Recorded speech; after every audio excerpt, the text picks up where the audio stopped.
On vous souhaite la bienvenue à ericlatour.com. Dans quelques instants, on reçoit une retraitée des Forces armées canadiennes qui est maintenant dans le monde des affaires. Elle a fondé une entreprise qui s'appelle Accès Autonomie pour aider les personnes âgées, bien sûr, à rester longtemps à domicile. Mais d'abord, on vous parle des écocentres, du recyclage, du compostage, des ordures. Ben oui, mais les statistiques sont très bonnes. Visiblement, vous avez été un petit peu plus environnemental cette année, à preuve le rapport d'activité 2017 de Compo au Richelieu. On en parle à l'instant.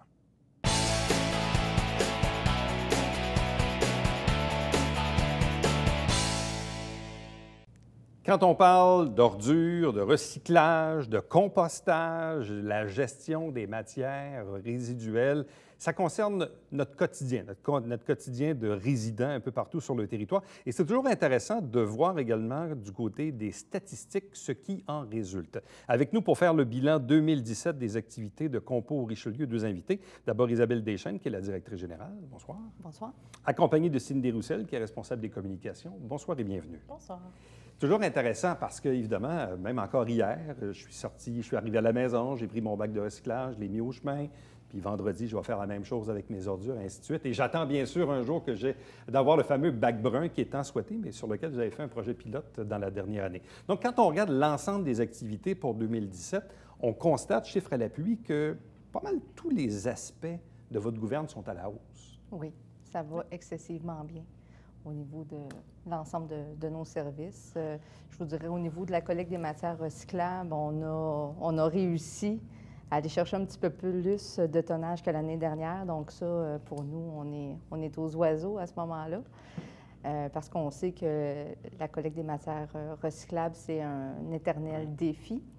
Et au niveau des écocentres, c'est la même chose. On a eu une belle participation encore cette année, une hausse de 8 de l'achalandage au niveau des 3 écocentres. Donc, on est très, très satisfait.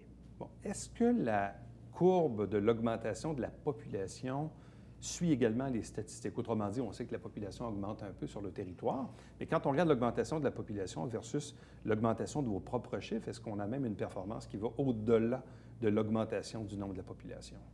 Au niveau des écocentres, oui, on a vraiment une meilleure performance. Au niveau de la collecte des ordures ménagères, à titre d'exemple, on a légèrement augmenté. Légèrement parce qu'on parle entre 2016 et 2017, on parle de 486 portes de plus. Puis on a augmenté de 0,57 au niveau du tonnage destiné à l'enfouissement, ce qui est très minime. On a réussi quand même à augmenter notre performance au niveau du tonnage des matières recyclables, ou plutôt du traitement des matières recyclables. Donc, il y a une belle corrélation à faire. Bon, à quoi vous attribuez ces succès? Qu'est-ce qui, selon vous, fait en sorte qu'on arrive aujourd'hui avec un bilan qui est relativement positif? Cindy? Bien, au niveau de la récupération, c'est sûr qu'on essaie de travailler fort pour sensibiliser les gens à un meilleur tri, une meilleure participation au niveau de la collecte sélective. On resserre aussi la vis au niveau de la collecte d'ordures, donc les cartons mis à côté ne sont pas ramassés. Donc, ça aide à ce moment-là à la participation pour la collecte sélective. Pour les écocentres, la promotion se fait continuellement. On essaie d'encourager les gens à utiliser le plus possible les services. Donc, automatiquement, je pense qu'il y a une belle réponse de la part des citoyens pour ces services-là. Bon. Est-ce qu'il y a encore beaucoup d'éducation à faire? Je prends mon propre exemple. Il y a quelques semaines, j'avais des chaises de parterre en PVC un peu qui étaient craquées, donc pas réparables. Là, je me suis dit, c'est probablement recyclage, mais j'avais moi-même un doute. Bon, heureusement, j'ai réussi à obtenir l'information. Finalement, j'ai compris que c'était considéré comme un matériau de construction. Je ne savais pas. Évidemment, ce n'est pas le genre de truc qu'on met au recyclage souvent dans une vie. Mais tout ça pour dire, est-ce qu'il y a encore beaucoup d'éducation à faire là-dessus? C'est certain. Oui, ça fait partie vraiment là, de notre mandat. C'est des points précis, là. Oui, des fois, tu dis, OK, cette table-là, je fais quoi avec? Est-ce que je peux? Qu'est-ce que je fais? Raison pour laquelle, il y a, je ne me trompe pas, 3 ans à peu près, on avait muni notre site Internet de moteurs de recherche, justement pour aller répondre à un besoin de la population, à comment bien identifier quelle matière doit être attribuée vers quel service. Donc ça, on est super fiers d'avoir déjà travaillé cet aspect-là en amont, là, parce que le citoyen, il veut faire le beau geste, mais encore faut-il qu'il sache. La journée que ça arrive, là, tu dis, OK, je fais quoi avec ça? C'est lui, tu allais souvent, souvent, en fait, dans les écocentres, quand il y a des utilisateurs qui viennent, on essaie aussi de les les informer. Des fois, ils ont des questions rendues sur place. On a de l'affichage numérique qui passe. Donc, à ce moment-là, on essaie aussi de le faire en face. Ouais. Puis au niveau des événements, là, on a participé au salon d'été. Donc, on fait la promotion des services qui est possible dans les éco-centres. Puis on essaie d'aller chercher la matière que des fois, les gens ne savent pas qu'ils peuvent apporter dans les éco-centres, là, comme souvent les fameuses électroniques. Donc, il y a beaucoup de promotions pour ça, mais les gens ne savent pas nécessairement qu'ils peuvent venir le porter. Il y a également eu des super belles campagnes de sensibilisation majeures. Je pense entre autres à celle qu'on a menée avec le Centre de partage Joannais, une vaste campagne d'envergure sous le terme du réemploi. Ouais. On parle d'abris de type Pattison avec vraiment de la publicité là, sur l'importance du réemploi. Abribus également, on avait une page Éco-Richelieu dédiée. Puis on a fait beaucoup d'affichage aussi au niveau de l'importance de recycler partout, jusque même dans les édifices municipaux. Entre autres, je ne sais pas si vous l'avez vu, au Colisée Isabelle Brassard, une super belle affiche. Là, on parle d'un panneau 10 par 20, là, faisant la promotion de l'importance de recycler partout, là. Donc, c'est toutes des choses qu'on pense qui ont eu des répercussions sur nos performances. Bon, parlant de performance, on y va un peu plus en chiffres. Donc, les matières recyclables plus nombreuses en 2017, donc 1,54 d'augmentation. La hausse de l'achalandage dans les 3 éco-centres, donc 8 donc ce qui vous a permis de franchir le cap des 88 500 visiteurs. Oui. C'est quand même incroyable quand on regarde le nombre de populations desservies par compo. 88 500 visiteurs, c'est incroyable. Incroyable. Ça veut dire qu'il y a presque la vaste majorité des citoyens qui sont allés là au moins une fois dans l'année. Là. Oui. Oui, oui. Vraiment, les gens sont vraiment sensibilisés de plus en plus à utiliser les services qui sont mis à leur disposition et le service des éco-centres en est un bel exemple. Le bouche à oreille aussi fait beaucoup le travail parce que je note que souvent les gens viennent. J'ai entendu dire que il y avait ça ici, un éco-centre, soit sur la rue Godette ou à Iberville. Puis à ce moment-là, bien, le bouche à oreille fait un bon travail aussi, là. Bon, dans les matériaux secs, les résidus domestiques dangereux, les résidus verts, carton, etc. Donc, on parle de 21 700 tonnes.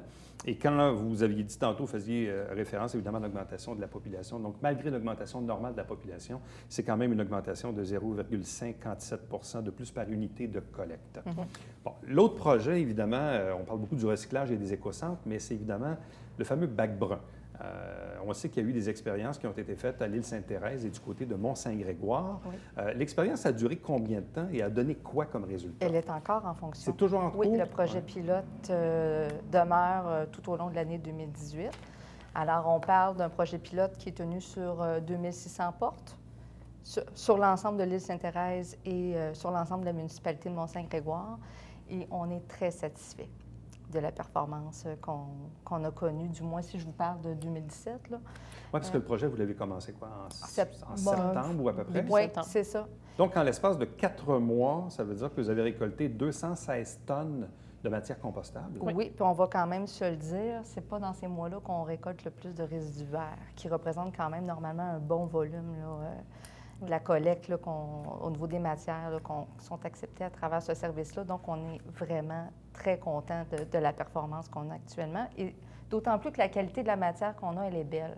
Parce qu'on a travaillé très fort pour justement avoir une brochure qui combine toute l'information sur qu'est-ce qui est visé, qu'est-ce qui n'est pas visé, des trucs et conseils sur l'entretien des bacs, etc., etc. Puis on voit que les citoyens ont vraiment pris le temps de consulter des informations qui étaient mises à leur disposition parce que la qualité de la matière qu'on recueille, elle est belle. Avez-vous senti des questions de la part des citoyens? Parce qu'évidemment, ça touche l'île Sainte-Thérèse et Mont-Saint-Grégoire, mais ces gens-là, les 2600 portes en question, qui est peut-être à peu près 5000 citoyens ou environ, là, si on en met 2 par maison ou un peu plus, mais est-ce qu'il y a des questions qui vous ont été adressées à savoir qu'est-ce que je fais, qu'est-ce que je fais pas? Bien, lors de l'implantation, je crois que ça s'est quand même bien fait au niveau de la réception des citoyens. Récemment, on était au salon d'été au Colisée Isabelle Brassard, donc on a pu parler avec des gens de l'île Sainte-Thérèse et de Mont-Saint-Grégoire qui venaient nous voir. Et on n'a pas eu de mauvais commentaires comme tel. La majorité des gens étaient contents, étaient surpris de la quantité d'ordures qu'ils mettaient maintenant en bordure de rue. Donc, il y a eu une bonne réponse. Donc, ils ont vu leurs ordures diminuer et le compostage augmenter. Là. Oui. Vous avez dû le sentir, j'imagine, juste au niveau de la collecte des ordures tout court, là, pour ces citoyens-là, vous avez dû voir une certaine diminution, je présume. Là. Oui, bien c'est certain, mais c'est certain que là, on parle de quand même une difficile petite de période. mesurer, là, On ouais. parle d'une petite période. Là. On a vraiment hâte de voir la performance là, sur toute une année complète. Là. Parce que là, le projet donc, va se terminer. On n'a pas de date de fin. Il n'y a pas de date de fin. Non, parce que nous, ce qu'on souhaiterait, c'est que le projet puisse s'intégrer tout naturellement Ouais. à l'implantation massive. Ça, c'est notre objectif.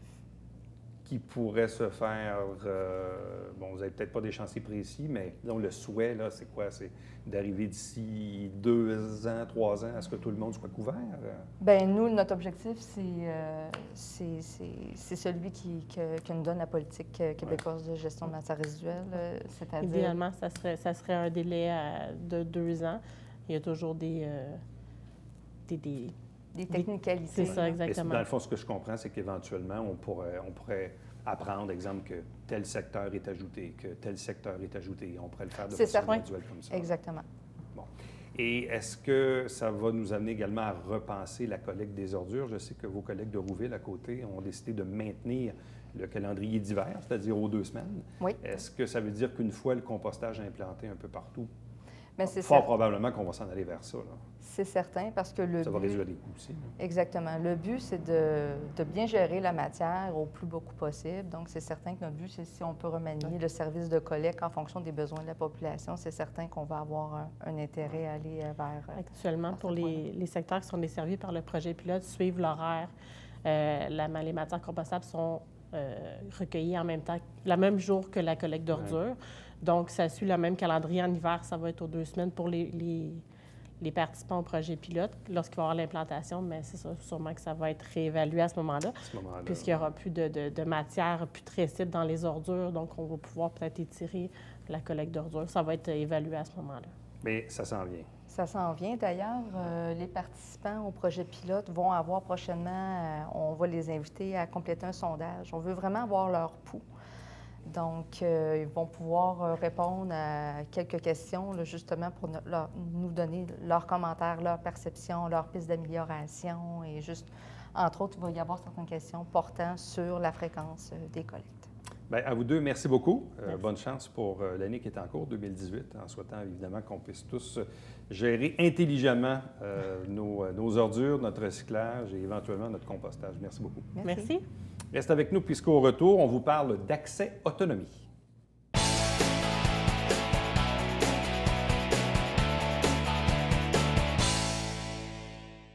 Mesdames et messieurs, bonjour et bienvenue à la Justice entre nous. Mon nom est Serge.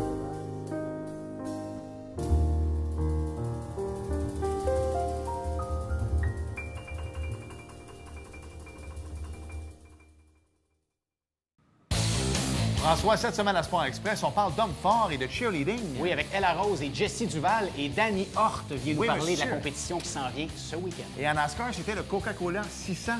Manquez pas ça.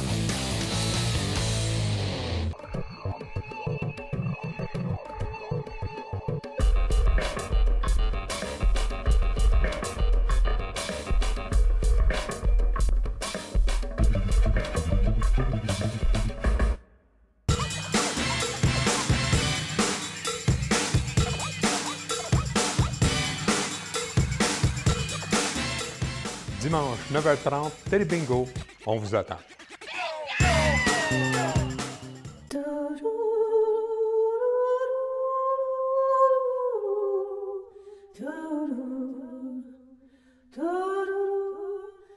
Coulisses Bêta, jeudi, 19h.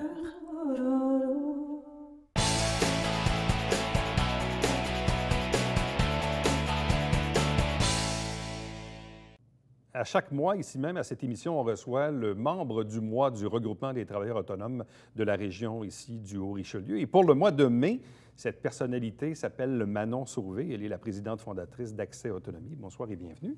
Bonsoir. Félicitations à vous. Et d'ailleurs, pas plus tard que ce matin, au moment d'enregistrer l'entrevue, vous avez aussi prononcé votre conférence. Donc, c'est un 2 pour 1 pour vous aujourd'hui. Une grande journée. Qu'est-ce que vous leur avez raconté ce matin aux gens qui sont venus vous entendre? En fait, ce matin, c'était centré sur le parcours partenarial et en même temps, j'expliquais vraiment le concept innovateur et unique au Québec qui est l'entreprise Accès Autonomie. Bon, Accès Autonomie existe depuis mai 2016. C'est bien ça. Donc, quelques années déjà à votre actif. Expliquez-nous un peu les raisons qui vous ont mené à la fondation de cette entreprise. En fait, suite à ma sortie, en fait, j'ai fait 27 années dans les Forces armées canadiennes. À la sortie, je suis retournée à l'université en gérontologie. Et puis, par la suite, j'ai fait 2 redressements d'entreprise comme directrice générale en résidence pour aînés. Et à ce moment-là, j'ai remarqué, durant mon parcours universitaire et aussi en tant que DG, qu'il y avait un besoin dans la société, autant chez les aidants, les aidés, les familles, qui était d'avoir recours à un guichet unique de services qui pouvait rassembler des partenaires de qualité, dont des services fiables et de qualité. Donc, Accès Autonomie rassemble plus d'une trentaine de partenaires de services. Donc, la personne qui vous appelle, est-ce que c'est le client lui-même ou sa famille? Bref, qui vous contacte comme entreprise? En fait, je peux avoir travailleur social, je peux avoir les enfants, la personne soit retraitée, la personne en perte d'autonomie physique ou cognitive. Je vous dirais, là, c'est monsieur, madame, tout le monde qui me téléphone. Bon. Et ceux qui vous appellent, ils vous demandent quoi? Qu'est-ce qu'ils ont besoin? En fait, divers services. Alors, le premier lien qui se crée, ça peut être une aide à domicile. Et par la suite, étant donné que j'offre plusieurs services, ergo, physio, couturière, tout ça. Donc, par la suite, on fait appel à moi, là, à tous les services. Naturellement, je les dirige toujours vers les organismes à but non lucratif. Mais par la suite, s'ils ne peuvent pas avoir recours à ces services-là, là, ils vont me demander certains services. Donc, vous servez un peu, vous avez fait allusion au guichet unique, là, oui. La terminologie guichet unique. Donc, les gens vous appellent et là, de là, vous êtes à même soit de les référer au bon service ou sinon de leur offrir directement le service, c'est ça? Oui, bien tout à fait. Naturellement, le CLSC en offre aussi des services, dépendamment aussi de l'urgence. Bien, parfois, l'aidé a besoin de services immédiats, puis pas nécessairement qui peuvent être offerts au CLSC. C'est là qu'ils vont avoir recours à mes services. À ce moment-là? Oui. Bon. Et qu'est-ce que ça implique pour vous? Est-ce qu'il y a des employés qui travaillent pour vous ou c'est davantage des sous-traitants ou des professionnels? Ce sont tous des travailleurs autonomes. C'est ça. Ce sont tous des travailleurs autonomes. C'était super important pour moi parce que le service est offert par le travailleur autonome lui-même. Pour moi, c'était important d'avoir, c'est ce qui me permet, je ne dis pas que bien, au niveau de la qualité, c'est son entreprise à lui. La couturière, c'est son entreprise. Ouais. L'entretien ménager, c'est son entreprise. Le comptable, c'est son entreprise. Moi, c'est important pour moi d'avoir ce guichet unique-là. Bon. À quel genre de situation les gens sont-ils confrontés? Quand on parle d'autonomie, bon, et on va tous le vivre un jour, ou on le voit avec nos propres parents. On veut les garder le plus longtemps possible à la maison, tant que c'est possible de le faire. Dans certains cas, ils sont même seuls à domicile. Parfois, l'un des conjoints, malheureusement, est décédé. Donc, c'est quoi les situations auxquelles vous êtes confrontés avec votre clientèle?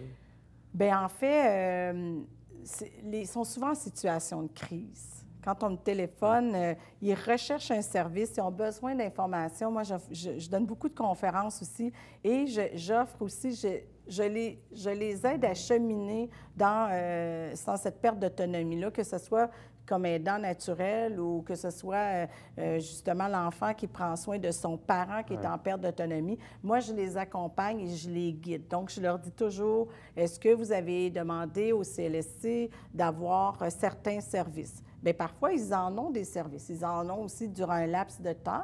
Et par la suite, ils veulent continuer des services. C'est là qu'ils vont faire appel à moi pour continuer. Ça peut être un service d'ergothérapie, de physio ou massothérapie, ou, comme je vous dis, adapter des vêtements avec la couturière, l'entretien ménager. Et moi aussi, j'ai développé une expertise au niveau des crédits d'impôt maintien à domicile des aînés pour les 70 ans et plus.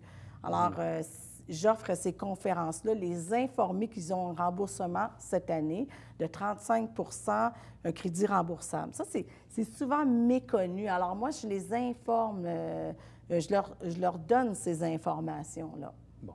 Expliquez-nous un peu ce qui vous a mené vers là, parce que vous avez dit, bon, fonder l'entreprise, oui, agir comme direction générale dans des établissements, mais 27 années passées au sein des Forces canadiennes. Donc, qu'est-ce qui fait que le 27 ans passé dans les Forces canadiennes vous a amené aujourd'hui à travailler dans le domaine de l'autonomie des personnes âgées? Ah, moi, j'étais en amour avec les personnes âgées. Ces gens-là peuvent tellement nous apporter. Puis, durant mes études, justement, j'ai vu le problème démographique qui est vraiment, vraiment là, important et doit en tenir compte. Hein. En 2021, on sait que là, c'est le pic. Alors, ces gens-là vont avoir besoin de ressources. Et moi, je me suis dit, je trouve que les résidences sont un milieu de vie qui est exceptionnel, tant et si longtemps que c'est le choix de la personne d'y aller. Donc, il y a un processus. Est-ce on veut rester un petit peu plus longtemps à la maison? Je les accompagne là-dedans. On veut aller en résidence? Je les accompagne pour choisir le meilleur milieu de vie. En fait, moi, je les accompagne dans leur milieu de vie, et tout en espérant que c'est leur choix à eux toujours. Et quel est le lien avec votre carrière chez les Forces à ce moment-là? Je crois que c'est juste le côté entrepreneurial, peut-être. J'avais besoin, moi, en étant ex-militaire, j'étais entourée de gens, j'ai toujours été entourée d'une équipe, et je souhaitais avoir une équipe autour de moi. J'aurais pu offrir le service de consultation en ayant fait mes études en gérontologie, mais j'avais besoin aussi de m'entourer d'une belle équipe fiable. C'était super important pour moi comme cheminement de carrière. Bon. Là, vous travaillez actuellement sur deux projets, des projets qu'on peut qualifier de projets pilotes. Oui. Donc, quels sont-ils, ces projets? En fait, c'est unique au Québec. J'ai rencontré M. Miguiara, qui est M. et Mme Miguiara, qui sont les propriétaires de la nouvelle résidence de quartier par excellence, qui se construit présentement. Et je l'ai rencontré durant une présentation qu'il a faite aux citoyens de Saint-Jean en 2016, à l'automne. Et puis, j'ai eu quelques secondes et je lui ai présenté mon projet à la fin de sa présentation. Mais moi, durant la présentation, j'ai adoré cet homme-là. La façon qu'il répondait aux citoyens, qu'il présentait son projet, parce que quand même des citoyens qui étaient stressés de voir une résidence se construire autour de leur milieu de vie. Et puis, je me suis dit, mon projet pilote, c'est dans sa résidence à lui que je vais le mettre en place. Alors moi, ce que je fais, c'est du référencement de services qu'il n'offre pas dans sa résidence. Je vais être là, sur place, 2 jours semaine. Et puis, les résidents du quartier par excellence vont pouvoir venir me voir et avoir de l'information par rapport à un notaire, un comptable, une couturière, tous les services qui ne sont pas offerts par la résidence. Bien, les gens vont avoir le choix. Il faut bien dire, ils vont avoir le choix de prendre les services d'accès autonomie. Bon, vous parlez également d'un programme bucco-dentaire. Oui. En fait, le premier adressage d'entreprise que j'ai fait sur la Rive-Nord, c'était dans une résidence Alzheimer, donc vraiment en perte cognitive. Et moi, ce que j'ai remarqué, c'est que dans les résidences en perte cognitive, les résidents ne sortaient plus. Les familles ne les sortaient plus. C'était un stress énorme pour eux juste de quitter leur milieu de vie.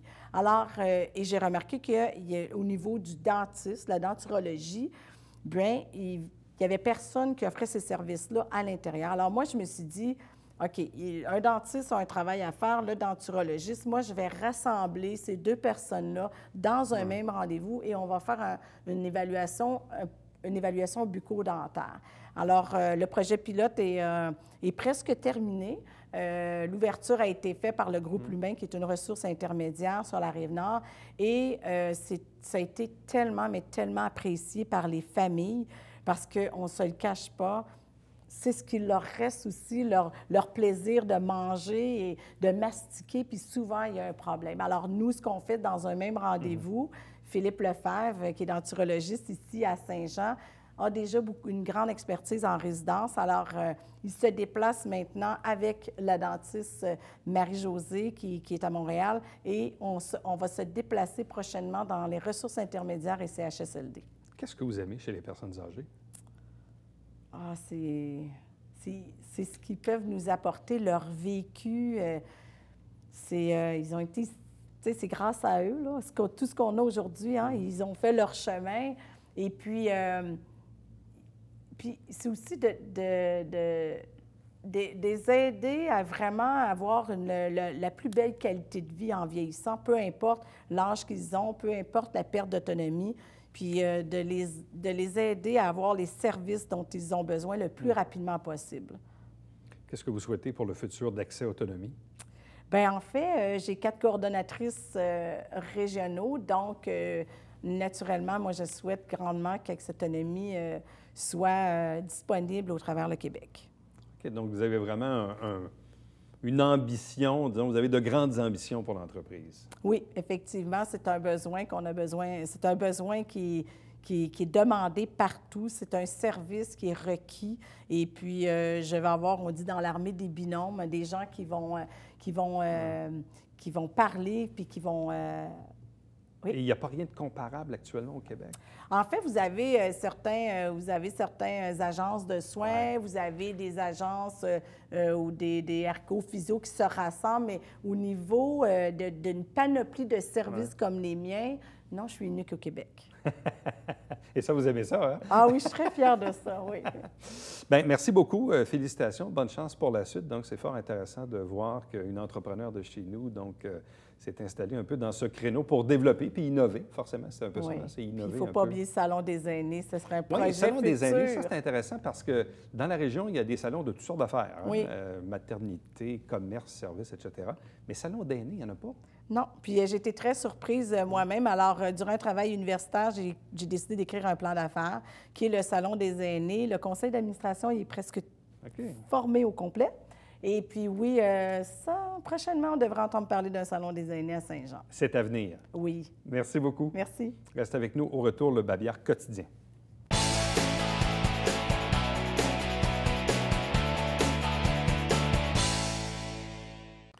Le service de sécurité incendie de Saint-Jean-sur-Richelieu s'est porté acquéreur d'un nouveau véhicule. C'est un véhicule qui va servir, entre autres, pour des sauvetages en milieu isolé. Donc, évidemment, la municipalité s'équipe en conséquence, compte tenu, bien sûr, du territoire et des risques potentiels. Chaque semaine, on vous présente des extraits des travaux du Conseil de ville via l'émission Saint-Jean-sur-Richelieu. Chaque dimanche matin, 9h30 en direct, c'est le Télébingo. 4 000 $ en prix, 30 dépositaires pour acheter vos livrets. Et puis, entre-temps, si vous désirez me joindre, faites-le par courriel, plus facile, plus rapide, commentaires, suggestions. Éric Latour en un mot à commercial tvhr9.com. À demain. Bye-bye.